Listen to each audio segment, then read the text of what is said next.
I took my dogs for a walk and I filmed them with the Insta360 camera, so I learned what works and what doesn't work, and I learned something the hard way. Let's get into it.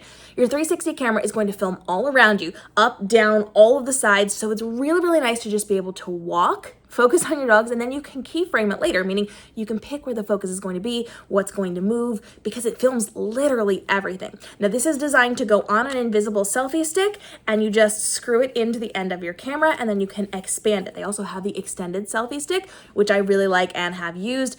The thing is, you are going to be able to then move your camera wherever. So if you put it above you, it can film that bird's eye view straight down. If you put it in front of you, you're walking toward the camera. Behind you, you're obviously going to walk away from the camera and over to the sides, as well as creative angles down by your dogs. So you can do all sorts of really cool things with this. And I like to use this with my hands-free belt system. So we've talked about that before here on the channel. I wear a hands-free belt, and it has a clip on either side where I use my short leashes to attach my dogs so they can't tangle around me. It has been life-altering for us. And that gives me 2 free hands to then be able to use my cameras. So this works really, really well. You do have to be a little mindful because when this is fully extended, it can be a little bit heavy on your wrist. So you want to make sure you're not, smacking into the ground or smacking into the trees if it's up tall. You got to be mindful of where this is going to be. And you have to make sure that, you're prepared for some of the weight of it, especially if you're carrying it for a prolonged period of time. The normal selfie stick is going to be a lot lighter than the extended selfie stick. That is a lot bulkier and a lot heavier, but it gives you way more distance for what you're going to be filming and how you're going to be doing it. So practice first before you go out. So this has worked really, really well for me. I've got some really cool footage for me. But then comes the point where I have to talk about what didn't work so well. One of the things that I did was buy a belt, a hands-free belt. This is made to be worn on your back typically. I wear it in the front. And it's used for like when you're jet skiing or parasailing or hang gliding or whatever to catch those action shots, mountain climbing. And I use it to walk my dogs so that I can be hands-free and play with my dogs and do the things. I can put it straight up. This is going to tip forward so that I can put it straight forward, or I can whip it around on my back and do the behind walking away from the camera. However, this is not the Insta360 version. This is a different provider, and I deeply regret that. It is less expensive. They are all very expensive. This was very expensive. And the first time using it, by the end of the walk, this bolt and this bolt had come out, and the entire thing tipped sideways, flinging my camera at a pretty far extension, not full extension, but pretty far extension into the pavement.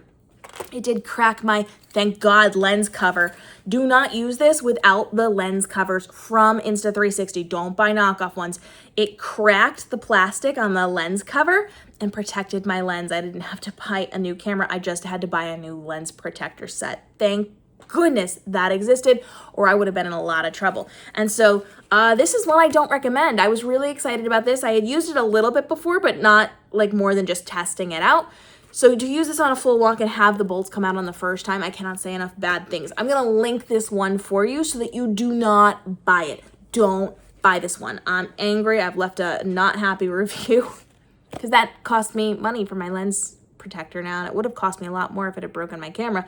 And I'd only used it once. It was in use for like half an hour on our walk. That's not true. It was longer than that. We were out for like an hour walking, but I didn't have it in use the entire time. So it was like half an hour walking.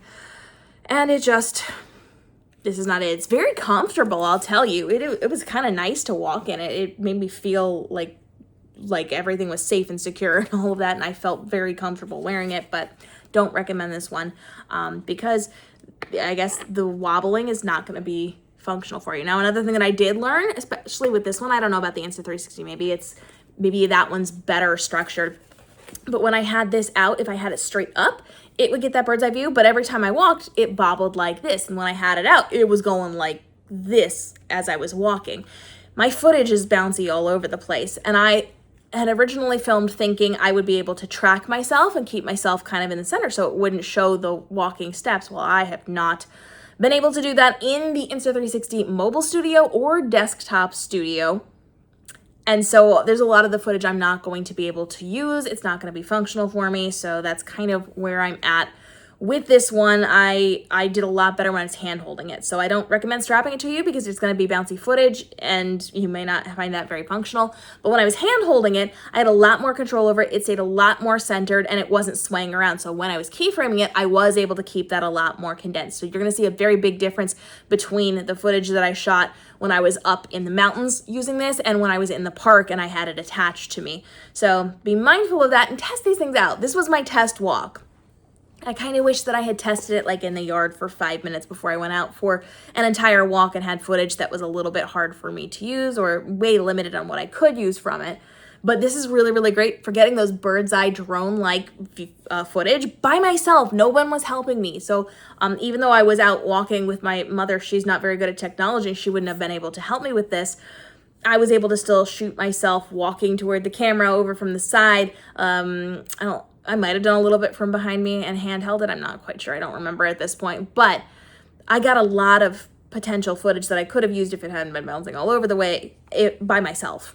And I have been able to do that because I had my hands-free harness, I had my short leashes on the dogs, and then I had the selfie stick, which I can handhold going forward with this one. Does it mean there's going to be a lot of extra weight on your wrists and your hands? Yes. But if you have there's a magnetic device I talk about on my technology channel that you can clip to a backpack, and it got a magnetic piece and it just clips right in here. So when you're not using it, it can just be clipped on your backpack and walking along, you could be hands-free. And then all you have to do is twist to pull it out. It's not even something you have to like function with. Just twist out and record as needed. So that's a really big helpful thing when it comes to walking your dogs so that you can have your hands free when you need to, just strap it right to you. Or if you are hands free with your dogs, you then have the ability to film your content. And I was actually able to film both with this one and with my phone because I had two hands. So I got a lot of content while we were out walking. So this is really, really great for playing with your dogs, for going for walks with your dogs, going on adventures. That 360 means that you can kind of focus on the world around you while still having a camera out because you can keyframe it later and decide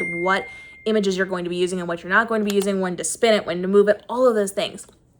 So this is a really easy way for me to level up, and it doesn't buzz like a drone, so it doesn't scare dogs and things quite as much as a drone potentially could if your dog is not familiar or used to it. So drop your questions on using the Insta360 for creating content for your dogs. I'm a big fan of it. I'm going to continue to work with this. I'm going to continue to be using this on my tech channel and out here with my dogs, living life and filming as we are on our adventures. Let me know, do you want to talk more about tech that you can be using to document your fun times with your dogs? I would love to continue to talk tech here, but I definitely talk about it over on my main channel, KM Robinson, on YouTube, where we break all these things down, how to use them, when to use them, and how to make it look like you're not holding the selfie stick. I have lots of videos over on the main channel because it erases the stick, but it leaves the claw hand. So I show you how to hide it so it doesn't look like you're filming yourself on the Insta360 over on the other channel. I'll see you in the upcoming episodes.